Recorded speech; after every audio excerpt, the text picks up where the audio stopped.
Muy buenas noches.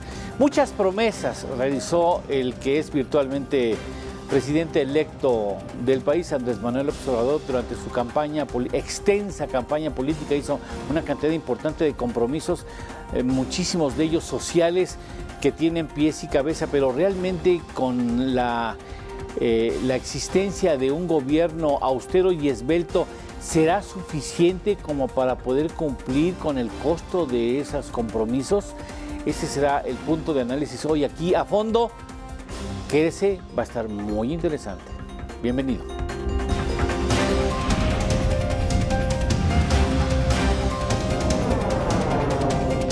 A fondo, con Eduardo Torreblanca Jacks.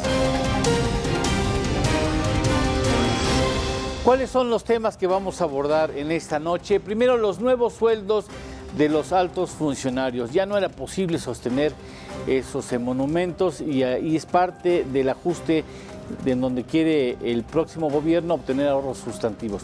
La austeridad en el sector público, ya habíamos hablado del gobierno delgado, ¿no? Esbelto y austero.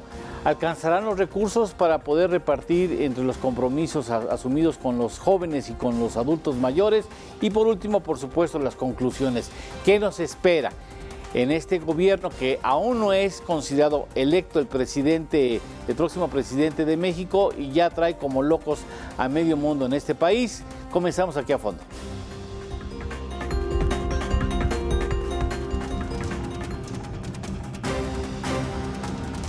Bien, muchas gracias, gracias y bienvenido. Agradezco mucho, gracias Alfredo, gracias Víctor, muy amable, gracias Víctor también. Eduardo, mucho gusto. Son dos Víctor, no es que sea yo tartamudo, sino que son dos Víctor. Bueno, primero, general, una introducción. Fue muy generoso el candidato Andrés Manuel López Obrador y ahora tiene fuertes compromisos que cumplir, Alfredo. Fue muy generoso, digamos, es algo que ha mantenido con regularidad con base en su discurso, en términos por lo menos en dos sectores a los que se ha enfocado, que son adultos mayores y jóvenes que no estudian ni trabajan. Las otras promesas han ido, digamos, un poco descafeinándose en términos de la radicalidad con la que se han presentado. Pero particularmente con respecto a las expectativas, me parece que sí es muy alto lo que se espera y la evidencia o la poca evidencia que nos han ofrecido con respecto a cómo las van a cumplir y en términos un poco más concretos, haciendo un análisis digamos, de lo que ha sucedido, suena mucho más complicado. No quiere decir que sea imposible, pero claro, que va a ser difícil, va a ser difícil. Va a ser difícil. Víctor, ¿tú también coincidirías con Alfredo? Sí, coincido en gran medida. Sí, efectivamente ya vemos un Andrés Manuel Light. Sí, se ha descafeinado mucho, como lo platicamos en un momento de hace 18 años que inició su campaña para acá. Sí se ha transformado de manera radical. Ya no ha sido tan antineoliberal, anti-Banco de México. Ha cambiado su postura, ha escuchado a sus asesores. Como lo comentaba con el maestro, que fue mi maestro en la facultad, por cierto, espero que lo siga escuchando a sus asesores. Esa parte va a ser clave para este sexenio. Sí ha sido muy bondadoso, por supuesto, que sí ha sido muy bondadoso a adultos mayores, principalmente ninis, que no creo que deje esa parte, y yo creo que va a ser lo que se va a concentrar más para atender esa promesa, pero vamos a ver qué precio tiene poder cumplir sus promesas de campaña, que esa parte es muy interesante. Sí, como sobre todo, Víctor, tú eres el experto, por supuesto, sin plantear una reforma fiscal que te garantice mayores ingresos, los ahorros al parecer no dan los programas sociales que tienes ahora como compromiso. Sí, definitivamente, si vemos los grandes números, no cuadran bien los números. O sea, faltaría mayor cantidad de ingresos con respecto a lo que se está planteando. No entro a detalle porque posteriormente lo vamos a ver. Simple y sencillamente, sí se necesitaría fortalecer los ingresos públicos. Ahora, hay un punto adicional que sí quisiera tocar. El sistema necesitaba una sacudida. Creo que todo el mundo estamos de acuerdo en que realmente había ya muchos vicios, tanto compromisos políticos, administrativos. El sistema necesitaba una sacudida. Sí, pero una cosa es decir, otra cosa es hacer, y como planteaban, la velocidad con lo que voy a hacer. Dentro de todo esto hay dos aspectos que a mí me preocupan. No se habla de productividad, no se habla de una correcta aplicación de la ley. Y si hablamos de la economía y hablamos de finanzas y no tenemos un sistema legal que aplique la ley, vamos a seguir igual. Tienen que corregir el sistema del nuevo gobierno. El problema es que son tres poderes y como vamos a ver más adelante, uno dijo, a mí ni me toquen. en lo que es parte. Ese es lo que pretende, ese poder. Exacto. Vamos a ver. Es El que Poder Judicial en específico. Legalmente, de acuerdo con la Constitución, sí puede decir, yo no le entro a esto. Sí, son gobiernos, son poderes independientes. El problema es de que el presidente yo lo veo más en el sentido de una presidencia imperial, donde dice, hágase. No estoy preguntando. Lo que sucede es que tiene la mayoría suficiente o la tendrá como para poder hacerlo. Entonces, claro. ahí sí, pero por más ministros que Claro. tengan, Pero de que no pueda- van a poder hacerlo. Claro. Sí, pero de que pueda haber un choque entre Sí, el sí, Poder sí. Judicial y el Por Poder supuesto. Legislativo Presidencial, yo sí lo veo que Y casi lo va a haber, y lo va a haber, seguramente lo va a haber. Ahora, porque Pero además ese es uno de los temas. no podemos perder de vista que somos una federación con 3 niveles de gobiernos, federal, estatal y municipal. Y aquí es donde los números empiezan a cuadrar. Eso es cierto en cierto punto, pero también, digamos, con lo que sucede en la realidad concreta, es que las decisiones se han tomado centralmente y cuando el partido del presidente ha tenido mayoría, en realidad el federalismo, con todo lo que se quiera ver de la teoría, en la realidad no ha existido, ¿no? Bueno, pues que también la realidad es que no habíamos visto un congreso con estos números desde la época No, nunca. creo que desde Cedillo no lo teníamos. Nunca. Nunca. Fox ya le hubiera encantado tener este congreso y Calderón mejor ni te lo digo. Ahora, sí venía bien, para entrar más en el bloque, sí venía bien la necesidad de hacer intentar un gobierno austero y esbelto, ¿no? Sí, sin duda, sin duda. Y particularmente con lo que respecta a, por lo menos este principio de que nadie gane más que el presidente, a mí me parece hasta cierto punto correcto, ¿no? Sí, sí. Con respecto a las bases de austeridad. Ahora, el gran problema creo yo es que desafortunadamente, independientemente del sueldo que uno le quiera poner al funcionario, lo que no hay o lo que no funciona es cómo mides el desempeño del sector público. Es un punto. Existe un sistema de evaluación del desempeño que se construyó desde, si no mal recuerdo, la reforma de 2008 con Calderón. E incluso la Secretaría de Hacienda tiene un propio modelo de evaluación del desempeño, que por cierto sacaron mucho después de lo que nosotros habíamos generado para evaluar el desempeño de los programas de desarrollo sociales desde 2009. Y desafortunadamente estos indicadores sirven básicamente para nada.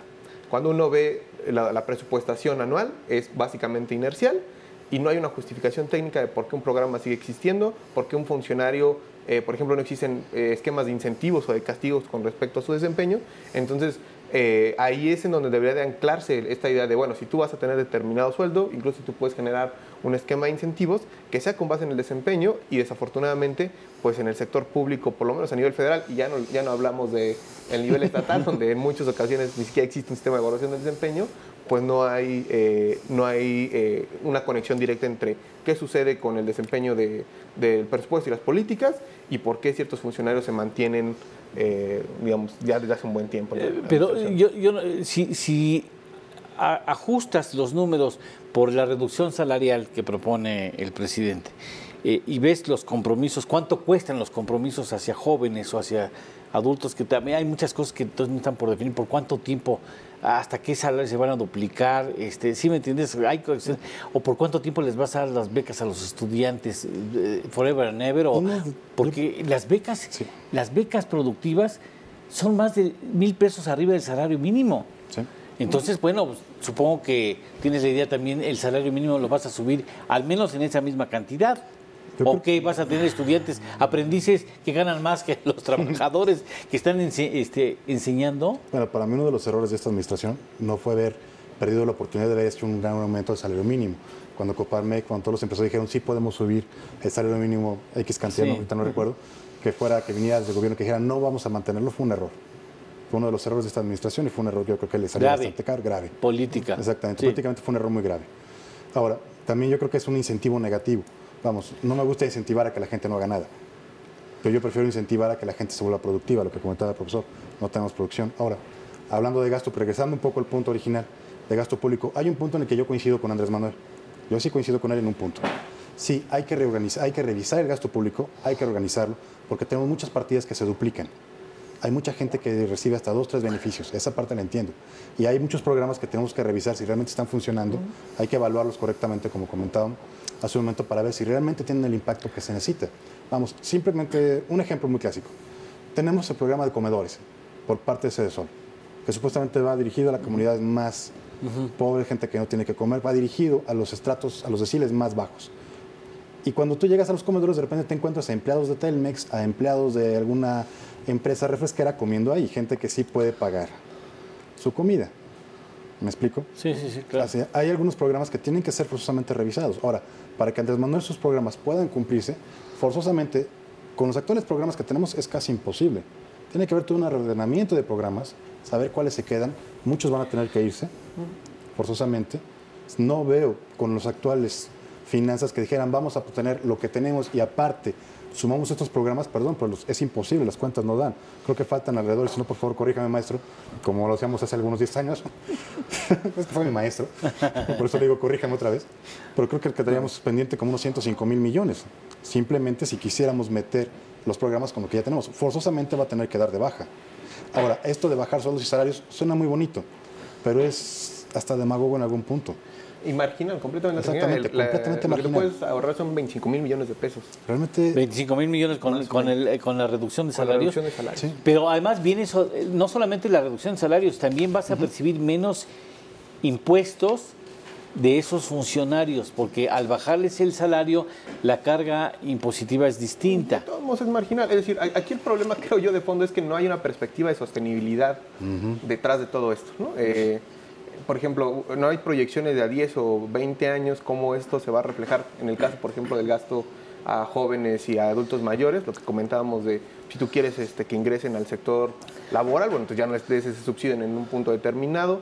En el caso de lo de la pensión de adultos mayores, yo creo que la discusión tendría que ir más bien por cómo reformas el sistema de pensiones, más de que mantenerlo en un subsidio permanente y que va a depender básicamente de las finanzas públicas. Y ese punto es básico. Hay una bombota que Ya es el hay un sistema de problema en pensiones. pensiones. Sí, Ya las hay un pensiones problema. Es un problema.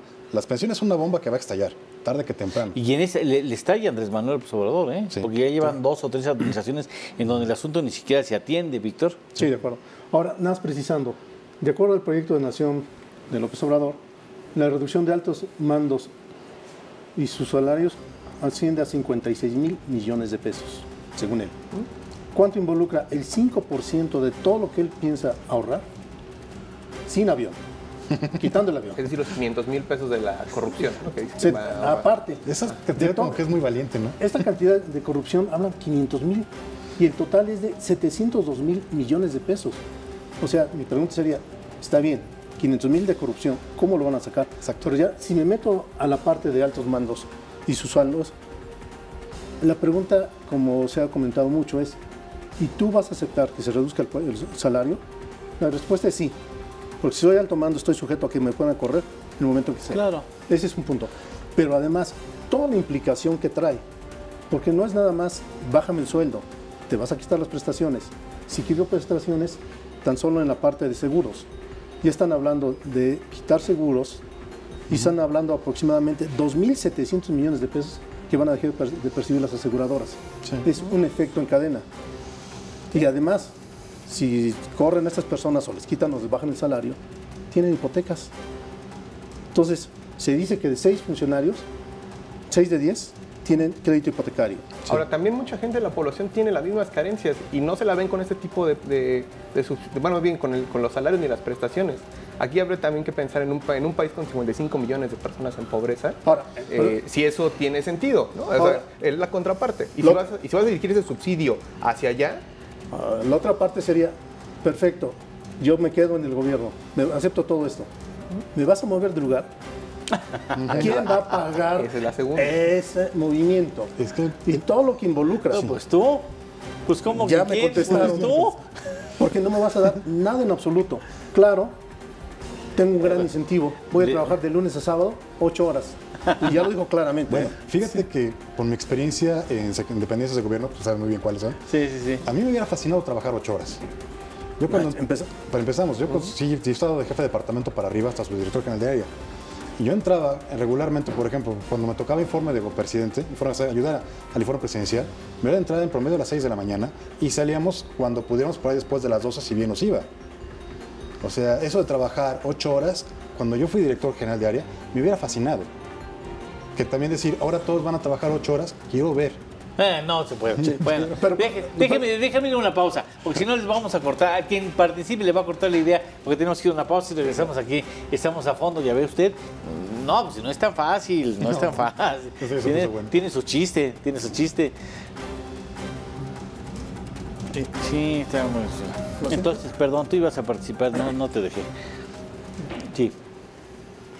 Entonces, estamos comentando, adicionalmente a lo que estamos platicando, tenemos a funcionarios que van a moverse. ¿Quién va a pagar todo eso? Estamos diciendo. Debería haber un programa de estímulos. Ajá. Pero ya lo vimos en el INEGI cuando se fue. Fue todo un problema y no tardaron únicamente más que 3 años. Y aún así tenemos una dependencia aquí del INEGI. Porque además, cuando se salen las secretarías, no es nada más lo mando a La Paz. No. Se va parte del equipo, ¿no? Pero además, yo Tienes como una si representación necesito aquí. un trámite, tengo que ir a La Paz. Y si necesito otro trámite con otra secretaría, tengo que ir a Yucatán. Entonces, ¿cómo vamos a manejar ese tipo de situaciones? Y creo que el problema más de fondo es técnico, es decir, si no aceptan irse la mayoría o no quieren irse otros, necesitarías llenar eso con plazas locales. No sabes si en realidad existe la capacidad técnica ya como para poder estar dentro de una secretaría. Las vialidades, servicios de basura, servicios de agua, servicios de transporte urbano, la existencia de vivienda. Aquí es hay un otro problema punto. muy serio. Aquí hay otro punto que también quisiera tocar, que es lo que estaba comentando. Está bien, uno gana 200,000 pesos. Ojalá. Por el nivel de responsabilidad, por el impacto de decisiones, probablemente lo valga. Me bajas a la mitad o contratas a otra persona. Tendrá la capacidad, tendrá la experiencia. No voy a hablar mucho del gobierno. La en curva este de caso. aprendizaje. La curva de aprendizaje. Sucedió en la iniciativa privada. Sí. Quitaron a todas las canas, a los que costaban más. ¿Y qué sucedió? Cayó la productividad de forma importante. Bueno, Muchas empresas inclusive quebraron. Pero no solamente el sector privado, también el sector público es muy normal ver, no me va a dejar mentir, lo veo mucho en la universidad, en el ITAM, en el POLI, en todas, que de repente hay profesores que se retiran de gobierno, dicen ya me voy a retirar del sector público, me voy a dar clases, me voy a la cátedra, ahí me voy a quedar un rato para no aburrirme, y de repente te dicen, oye, acompáñame o ayúdame porque la Secretaría Fulana de Tal, porque la Dirección, porque Nacional Financiera me está pidiendo que le eche la mano por afuera porque ya se aturaron. Y muchos estudiantes entramos al sector público a través de la consultoría, ayudando a las canas, precisamente que dijeron ya no lo voy a entrar y les llaman échame la mano. Ahora, regresando al mismo punto, lo que nos dice el sistema de evaluación del desempeño es que básicamente la Administración Pública Federal, de acuerdo a sus propios números e indicadores, no funciona. Sí, eso Entonces, sí. si me dicen que los funcionarios se van a quejar porque el nivel de sus decisiones, bueno, las decisiones que toman se reflejan básicamente en indicadores y lo que nos dicen es que su desempeño es bastante bajo. Sí. Ahora, si vemos ya en la parte técnica, las entrañas del sistema, ¿cómo se da el recurso? Va cayendo desde Hacienda y va a través de una presupuestación que lleva indicadores, que trae una matriz de indicadores, que a la hora que yo pido 100 millones de pesos, tengo que decir cuál va a ser el impacto, tengo que decir qué indicador voy a usar, qué beneficio social, y de todo esto me construyen así, de 16 números, a qué partida corresponde. Si esto aquí lo platico rápidamente, ya quisiera estar yo tomando esas decisiones, a lo mejor no Es puedo. que ahí es un poquito con lo que comentábamos hace un momento, que hablábamos de cómo evaluar la evaluación de los programas de gobierno. Y algo que me encanta mucho, por ejemplo, cuando voy a algún estado a capacitar gente en PBR y matriz de marco lógico, que tiene que ver con todo esto, situación, de repente me dicen, vamos a capacitar a los funcionarios en PBR, plan basado en resultados, básico para todo esto que estamos en transparencia. Platico con el funcionario, ok, ¿cuál es tu experiencia escolar? Y me dice, 3er semestre de la carrera de educación física, y lo tengo registrado. No te digo el estado porque si no pierdo el contrato, pero lo tengo. Y es un ejemplo. Sí, claro. Ahora capacítate gente así para marcar todo esto que estamos hablando, que fue diseñado para gente de ciencias políticas o economía. Y es un problema de resultados que también se ve mucho en esta ineficiencia. Sí, digamos, en términos muy concretos, nosotros hemos evaluado el programa de desarrollo social desde 2009. En este sexenio, ¿cuál es el balance? 8 de cada 10 programas de desarrollo social no funcionan o son pocos. Sí. 8 de cada 10. 8 de cada 10. 8 de cada 10, Sí. que manejan más o menos el 45% del gasto a estos O programas. sea, una terrible ineficiencia. Terrible, alrededor de 500 mil millones de pesos que se van en estos programas. Qué bueno que no te esté escuchando Andrés Manuel López Obrador, porque de ahí los voy a agarrar. Ahorita vamos a hablar sobre cómo fondear los programas, esa es la otra parte. Pero de que existe ineficiencia y de que existe desperdicio, eso solamente en la parte de la federación. Abajo, en los estados, Uy, no, es mucha hay mayor. programas que se llaman incluso en algunos estados subsidios de la oficina del señor gobernador y los manejan como un programa de desarrollo social. O sea, a ese tipo de cinismo tenemos más abajo. Es que cuando vas a los estados a hacer esto, te encuentras con cada Ahora, cosa. para no hablar de los municipios, que es mucho más grave. No acabamos, no acabamos. No, eso sería película de horror. Sí. Pero además tenemos que meter otro factor. Yo recibo el recurso. Me voy con los estudiantes. Hay becas aquí en el DF. ¿De cuántos 1,000 pesos, si no me equivoco, más o menos? Muchos, ¿para qué lo toman? Para tomárselo. Así, para Realmente no lo usan para aspectos educativos. Lo usan para la fiesta, para tomárselo. Entonces también, ¿a cambio de qué? Aunque eso ya dependería más del diseño del programa. Es decir, si tú lo condicionas... Ese es el punto. Ese es otro... Ese es el punto, pero entonces estamos entrando al detalle. Sí, sí, claro. Yo no puedo dar así tan sencillo 3,600 pesos a un niño, por decir algo, ahorita, si no le voy a pedir cierta responsabilidad, Por supuesto. si no voy a poder cierto resultado. Y entonces viene la parte de productividad. Está bien, yo te doy 3,600, ¿qué me vas a dar a cambio? No a mí, a la sociedad. A él mismo. O a él mismo, ¿sí? Bueno, porque lo que me dicen ustedes, y ahí estamos viendo por qué incluso no se permite que ningún servidor público gane más allá de lo que se ha establecido como ingreso arbitrariamente, ha determinado el próximo presidente cuál será su ingreso, y ya se mamolón todos los demás. Independientemente de eso, hay mucha ineficiencia y no se justificaba, pregunto, esos niveles salariales de secretarios de Estado, de servidores Pues por lo menos públicos. de servidores públicos, yo te diría de 8 de cada 10 programas de desarrollo social, No. como está esto, no. No se justificaban esos salarios. Sobre todo las prestaciones también, ¿eh?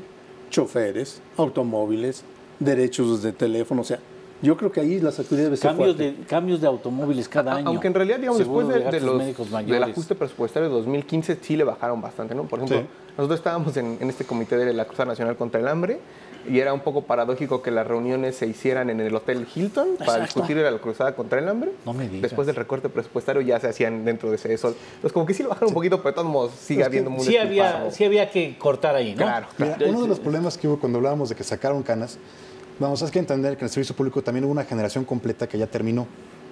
Una generación completa que ahorita está en las universidades, por suerte. Pero también esa generación, cuando dijo adiós, la nueva que entró con esta administración, como que perdió mucha sensibilidad.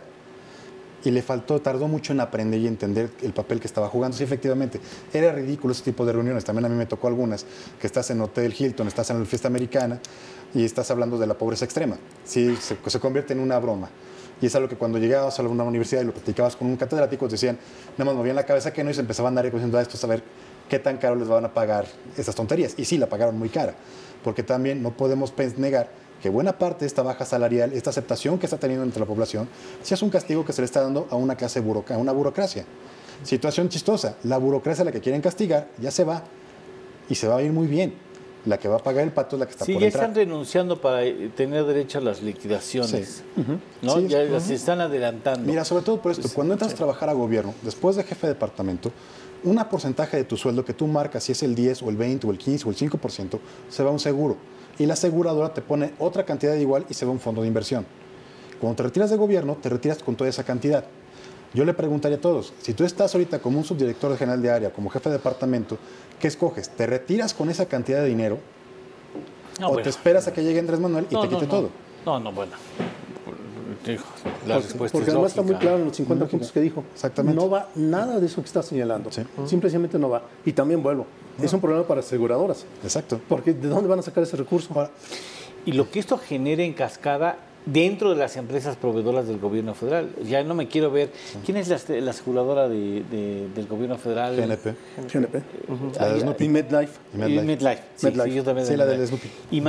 Imagínense lo que va a tener que hacer, el ajuste que va a tener esa aseguradora al interior de la aseguradora, Sí. perdiendo esos contratos, ¿no? Ahora pensémoslo también, por ejemplo, en términos del gasto que también ya anunció con respecto al recorte de publicidad oficial, Televisa, TV Azteca también se la van a pensar, ¿no? Entonces, a todo el mundo le va a afectar. El asunto Claro. es más bien si esto era necesario en un primer momento. Pero sí era necesario, ¿no? No sé si estarías más seguro con no la sé, gradualidad. no sé si el gasto en publicidad oficial, por ejemplo, que ejerció Es el que gobierno sí, se abusó en este...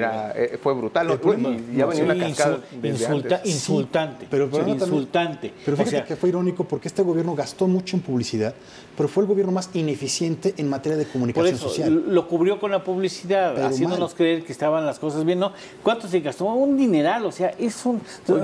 Nuevamente, según el proyecto de Nación, se habla de 7.489 millones de pesos en comunicación social. Yo por aquí tengo Convenciones los y datos. congresos, 2.193. O sea, Sí. No, de veras, en este gobierno, no, abusaron de la publicidad oficial. Déjenme ver si consigo los datos, si no, vamos, mientras una pausa y le echo aquí a los números que está por aquí. Seguro lo tengo. Gasto en desarrollo y aplicación de Para cumplir con el compromiso que tenemos antes de ir a una pausa, en comunicación social, acumulados al 2016, es decir, no se contabiliza 2017, el gasto del actual gobierno federal suma 71.139 millones de pesos. 71.139 millones de pesos, lo que equivale, según el Plan de Nación de Andrés Manuel López Obrador, equivaldría a 284.554 viviendas. Más fácil, 2 veces el programa de adultos mayores que actualmente existe. Ya de ahí sale. De ahí sale. Sí. Nada más ahí en ahorro de publicidad. Claro, las grandes televisoras van a estar así, pegarse en la pared, porque no van a poder subsistir si ya no tienen ese nivel de ingresos generoso que le dio al menos este gobierno federal. Y algunos periódicos que yo creo que esperaban recibir bastante publicidad de esta administración. Bueno, y que le estuvieron atacando todo el tiempo a Andrés Manuel López Obrador, que no esperan palmadetes en la espalda. Tú hiciste muy bien la tarea en asuntos relativos a los compromisos que implican los adultos mayores, ¿no? Y los jóvenes. Pues está un poco complicado el asunto, pero ahí van los números. A ver. Según el Consejo Nacional de Población, en 2017, hay casi 13 millones de adultos mayores en este país. Darles una pensión de 1.500 pesos mensuales, alrededor de 18,000 pesos anuales, implicaría un gasto de más o menos 233.521 millones de pesos. Por otra parte, de los jóvenes, en campaña se hablaba de que se les otorgaría un subsidio a 2.300.000, con becas de 3.600 pesos mensuales, 43.200 pesos anuales. Eso más o menos son casi 100,000 millones de pesos, 99.300 millones de pesos. El problema, por lo menos en la parte de jóvenes, es que según el INEGI no son 2.3, son 3.9. Si uno quisiera darle esos 3.9, entonces el monto se iría hasta 168,000. Pero digamos que más o menos en términos conservadores, pues sí estaremos hablando de arriba de 300,000 millones de pesos para poder fondear solamente estos dos programas. Nada más esos dos programas. Esos dos programas. Ahora, pero todavía no hay definición en algunas cuestiones. Entonces, ¿por cuánto tiempo le vas a dar la beca o el apoyo a los jóvenes? ¿Forever and ever? ¿Y si se los vas a dar a todos de un golpe o no? O sea, ¿qué? Es 6 meses, ¿no? 8 meses, o sea, ¿se los vas a mantener? Claro, las empresas se quedan calladitas porque a ellos no les va a costar. Y la idea hasta donde han dicho es que se incorporen al mercado laboral o eventualmente puedan integrarse a la parte, a ser estudiantes. Es como, ¿no?, para adquirir experiencia, ¿no? En todo caso. Para ir dominando algunos oficios o algunas tareas dentro de la planta Ahora, productiva. lo interesante aquí es que cuando nosotros hicimos el análisis específicamente cuáles son, por ejemplo, los programas federales que digamos, su focalización es tal cual jóvenes que no estudian ni trabajan y los de adultos mayores, encontramos 2 programas nada más. Hay uno, por supuesto, de la pensión de adultos mayores, que como dije tiene un presupuesto de 39,000 millones de pesos, y hay otro que se llama Subsidio a Programas para Jóvenes, que es de CESOL. Este programa nada más tiene un presupuesto de más o menos 300 millones de pesos. Es decir, para el actual gobierno, en términos de poder atender este sector de la población, no fueron una prioridad, ¿no? Entonces, aquí sí hay un vuelco. El problema es que este vuelco, dado la dimensión del problema y con los números que lo están planteando, pues sí representa o va a representar un buen gasto presupuestario. Y el otro punto es, el gobierno, bueno, en realidad el Estado mexicano no solamente está obligado, o bueno, más bien no tiene sí una obligación de poder garantizar derechos a adultos mayores y a jóvenes. Tienes que cumplir con las 5 carencias que integran la dimensión multidimensional de la pobreza. O sea, aparte de estos 2 programas, tú tienes que hacer algo para resolver carencia y rezago educativo, en carencia alimentaria, en servicios de vivienda, en ingreso. Entonces, ahí el ejercicio se complica mucho más. De acuerdo a lo que nosotros estimamos, más o menos en programas federales que podrían servir para esto, es decir, estos programas que no funcionarían y que sería ideal que de una vez hacer algo más con su presupuesto, identificamos 60 programas. 60 programas. Que más o menos son 111,059 millones de pesos, de acuerdo al presupuesto 2018. Y gran parte de lo demás es qué pasa, por ejemplo, con los programas sociales estatales. De verdad, es una caja de monerías y triquiñuelas allá. Hicimos también un análisis sobre qué puede haber, por ejemplo, para poder sacar fondos, por ejemplo, para adultos mayores y para jóvenes que no estudian ni trabajan. Identificamos entre los 32 estados 42 programas que más o menos tienen 23,000, casi 24,000 millones de pesos, que digamos, si estos estados no ejercían estos recursos y se dirigían, podrían servir para fondear esto. Esto dependería de un arreglo entre la federación y los estados. Eso es otra cosa. Eso ya es otra cosa. Y en el caso de los otros programas que servirían para cubrir las otras carencias, identificamos 940 programas entre los ¿Cuántos? 940, que tienen un presupuesto más o menos de unos 141 mil millones de pesos. 940 programas. Sí, en total identificamos 1.314 programas que implementan los estados para 2017. La pregunta es, ¿realmente necesitamos todo eso? O sea, en realidad son la base para el uso clientelar de los recursos en las entidades federativas. Y aquí también buena parte de lo que teníamos la discusión hace ratito sobre hasta qué punto es conveniente mejor centralizar esto y dejar que más bien evitar que los gobernadores tengan cajas chicas como Duarte en Veracruz para darle quimioterapia más bien en lugar de quimioterapia, darle agua destilada a los niños. Poca madre. Así dicho como debe de ser. 1.314 programas entre las 32 entidades federativas destinados a desarrollo social. Desarrollo social. Sí. Así los clasifican ellos, es tal cual. No, es que, perdóneme usted, en casa es un desmadre. Sí, o sea, sí. Así dicho en buen castellano. Y nos faltan los municipales. No, bueno. Creo que eso ya es película de miedo. Sí. Por eso te comentaba al principio que si es necesario revisar muchos programas, eliminar muchos programas y empezar prácticamente de cero, lo que comentaba el profesor con la sacudida. Pero eso no se hace de aquí a diciembre. Exactamente, no se hace. No se hace así. Porque además, viene nuevamente el sistema de asignación. Sabemos que estados y municipios dependen de un 95% de lo que viene de la federación. Sí.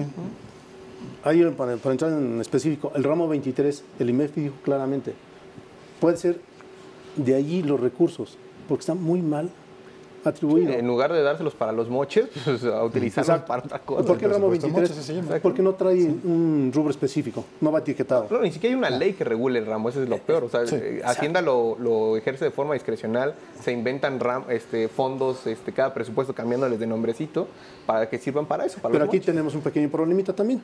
Como dice Eduardo, no lo podemos implementar 4 meses, 5, y no teniendo todo el poder. Todo porque quien hace el presupuesto del 2019 prácticamente es la presente administración, ¿no? Pero además viene aquí otro punto. Tienes que hacerlo bajo contabilidad gubernamental. Tienes que cumplirlo. Y dígame quién, con todo respeto, de los nuevos funcionarios maneja bien la contabilidad gubernamental. Bueno, y los actuales, Entonces, o los diputados. Y los actuales. Los diputados menos, por favor. No. O sea, ni senadores. De aquí a que se apruebe el presupuesto de egresos 2019 no vamos a ver grandes modificaciones, como tampoco la ha habido en los anteriores sexenios. Lo que sí podemos esperar es que rumbo hacia el presupuesto 2020, entonces sí ya veamos una sacudida importante. Pero aquí hay un pequeño problema. De acuerdo con la encuesta que saca Roy Campos apenas esta semana, la gente espera resultados. La expectativa es más del 67% quieren cambios en el primer año de gobierno. En el primer año. Y ahorita estamos diciendo que no se va a poder en el primer año. Entonces creo que ahí Andrés Manuel tiene un pequeño problema. Pero aquí viene la pregunta. Todo esto es una aplicación correcta de las leyes que tenemos. Sí. No necesitamos nuevo marco jurídico desde mi punto de vista. No necesitamos más leyes, necesitamos aplicar bien la ley.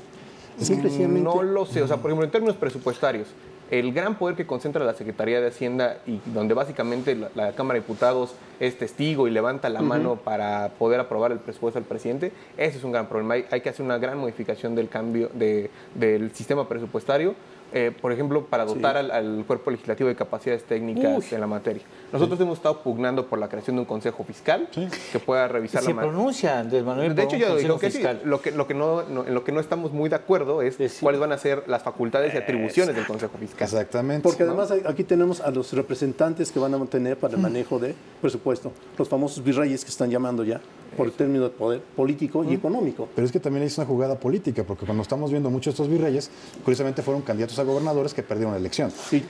Perdón, una pregunta inocente. ¿Conocerán la contabilidad gubernamental? ¿Conocerán el programa por presupuesto? No. Sí, son alta especialidad. Entonces, ¿por qué fueron nombrados? No. Porque es alta un nombramiento político, ¿no? Es político, 100%, no. Ya no valen los gobernadores. Ahora quien vale es el delegado plenipotenciario y virrey. Ahora todavía falta ver qué dicen los gobernadores.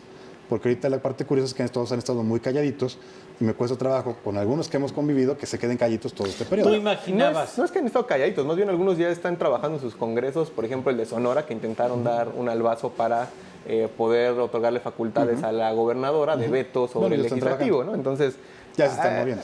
Lo que sí saben es que ya no van a tener, por lo menos 19 no van a tener mayoría en 19. Su congreso y que van a estar sometidos y algo van a tener que hacer. Para que vea usted el relajo, para no utilizar otro término un poco más específico, que se arma con estas sacudidas, ¿no? O sea, no es que no merezca el país estos cambios, estos ajustes a los esquemas de prestaciones o salarios de los funcionarios, es que el implementar las promesas, por más razonables o justas que parezcan o sean, es complicado. Y algunas de ellas pueden ser hasta absurdas, perdón, pero yo todavía soy enemigo de eliminar toda la flota aérea del gobierno federal.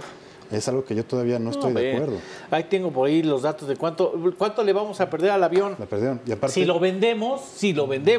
Le perdemos más del 60% de su valor. Pero espérame, no lo puedes vender porque está en arrendamiento. Pero puedes trasladar puedes salirte del arrendamiento, que también tiene un costo. Lo que te iba a preguntar. Va a salir más caro. Tiene un costo. Y aparte también aquí hay una cuestión. Andrés Manuel ya no es el candidato, ya es el presidente, ya es el jefe de Estado. Tiene que tomar esa imagen. Que el avión está grandote, que está chiquito, ok, pero sí necesita un elemento para poder moverse. Y esa es una cuestión hasta de seguridad nacional. Va a llegar en Aeroméxico, va a llegar tarde en las reuniones de la ONU. Sí, hubo otros presidentes de América Latina, Mujica, que perfectamente se movían en vuelos comerciales. Sí, pero esto no es México. Pero Uruguay, que tiene 4 millones de habitantes. Lo que iba a preguntar. Mientras tenga los elementos de seguridad, habrá que ver. Eso lo discutirá. Eso lo discutirá y hasta cierto punto creo que es marginal. O sea, el gran problema de fondo es, en finanzas públicas, ¿qué vamos a hacer para que no explote las pensiones? Sí, pero yo lo que me refiero es que es un ejemplo de algunas decisiones que no estoy muy de acuerdo. También lo del aeropuerto a voto popular es una... Yo quiero saber quién diablos se quiere subir al avión en donde va el presidente de la República, secretarios de Estado y seguridad del Ejército, porque tendrá que tener seguridad. Es que en España lo intentaron y yo no me subo. Inclusive Iberia obligaba a que compraran todo lo que era primera clase para el presidente. Bueno. Vamos a una pausa, regresamos ya a las conclusiones en este programa. No, se está poniendo más sabroso. Debemos tener 5 bloques hoy.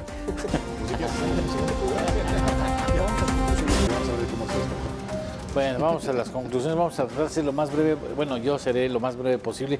Ustedes trabajaron mucho, Víctor, tú trabajaste mucho, dices que hiciste mucha la tarea en la noche y no has podido expresar lo que traías anotado. Y es que es una cantidad de datos enorme. Sí, creo que cada uno de nosotros tenemos cifras y tenemos opiniones. ¿Conclusiones? Difícil.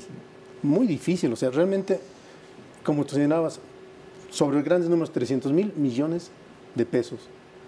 La refinería que quieren construir cuesta 115,000 millones de pesos. Ya se acabó.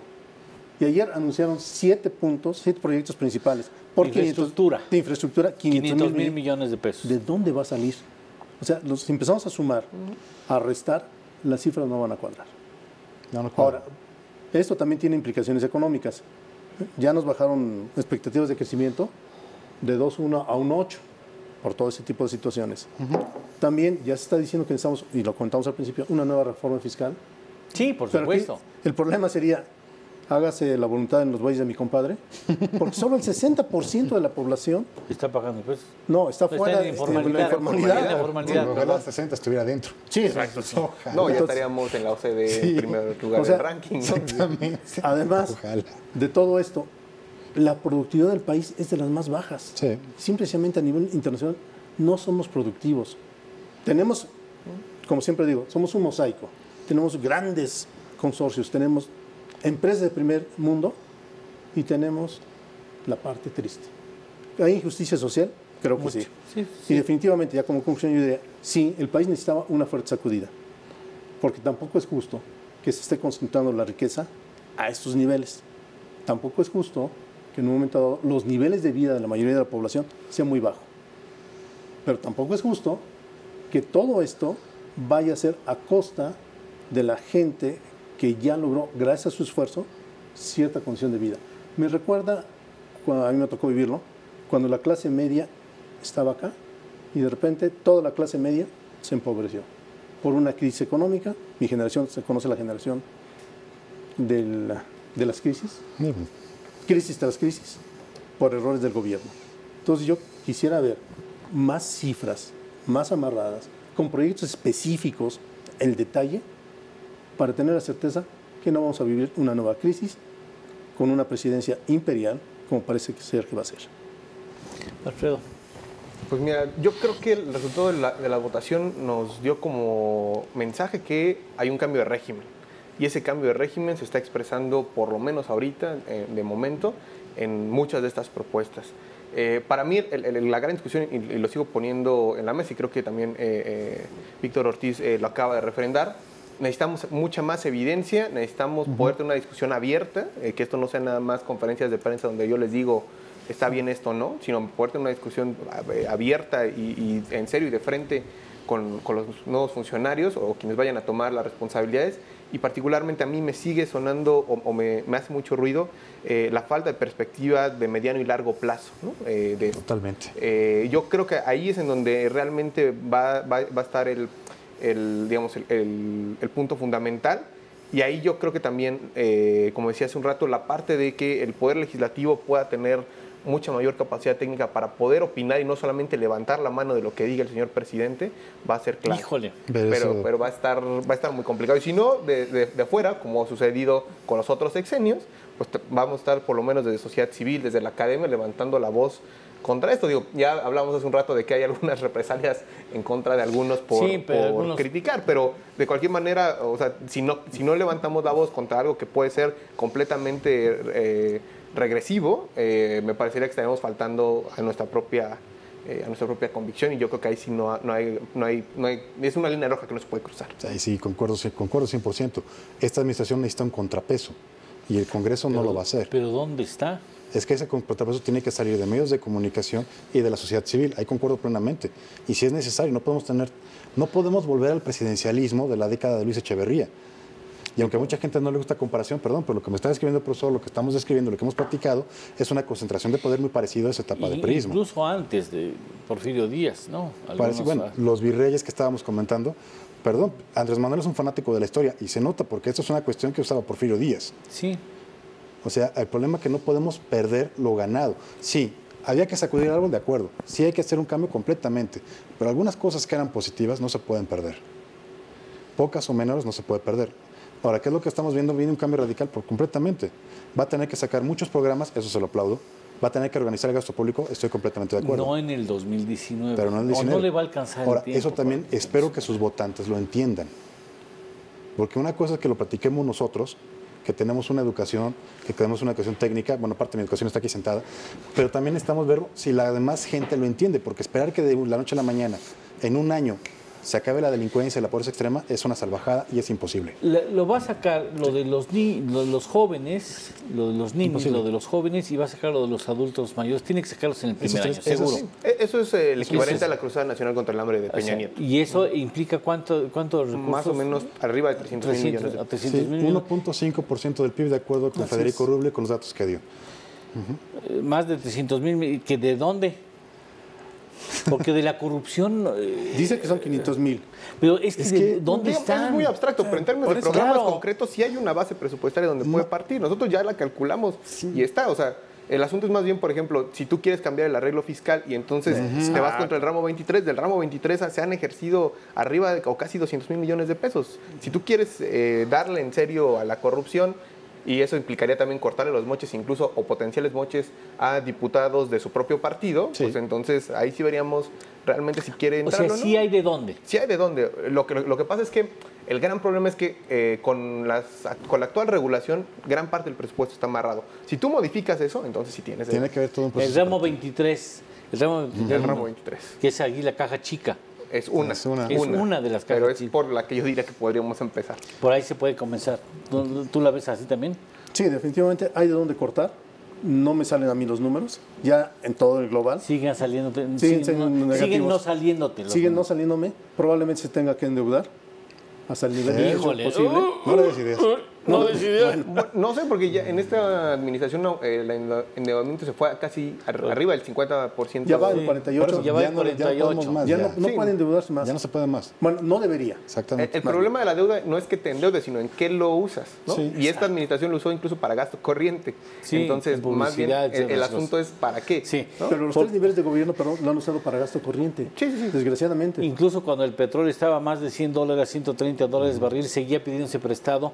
Y le doy un dato al público, porque no es motivo de este programa, lo que está pagando el país por motivo de intereses y servicio de la deuda, comisiones y servicio de la deuda. ¿Cuánto nos cuesta? No es bajarle el capital, simplemente el servicio de deuda está por encima de los 550 mil millones de pesos anuales. Ahora, es el servicio de la deuda. Hay otro punto también, yo metí la refinería, tampoco es tema. ¿Saben que para construir una refinería o dos vamos a tener que importar petróleo? Sí. Pues simplemente porque ya no hay capacidad de producción. Y no dijimos nada sobre Trump, el Telecán, o sea, todo lo estamos diciendo sobre más o menos las mismas condiciones que tenemos ahorita. Entonces, hay muchos elementos que no hemos hablado porque estos temas te dan para 3 programas más. Y aparte todavía faltan los primeros 100 días de gobierno, que es ahí donde vamos a ver realmente el Andrés Manuel real. Aquí el problema que tenemos es que su gabinete dice una cosa, luego el señor llega y dice otra cosa. Hace menos de 15 días el aeropuerto ya estaba solventado y se iba a hacer. Ahora consulta. Ahora resulta que va a haber una consulta. Claro. Mañana no sabemos qué va a pasar, a lo mejor lo quiere hacer en el Zócalo, no tenemos ni idea. Aquí hay un problema de comunicación real. También hay coincido, vamos a ver los primeros 100 días de Andrés Manuel, los 100 días, y esto va a decir realmente qué va a hacer. Ahora, de que los ninis y madres solteras es prioritario, lo tiene que hacer porque él también tiene que cumplir aunque sea una. No, y va a cumplir, ¿eh? Y tiene que cumplirlas. Ya se identifica junto con Trump por ser disruptivo y cumplidor. Alfredo, muchas gracias por estar aquí con nosotros. Eduardo. Muy amable, gracias. Mi querido Víctor, gracias. Víctor también. Eduardo, muchas gracias, muy amable, gracias.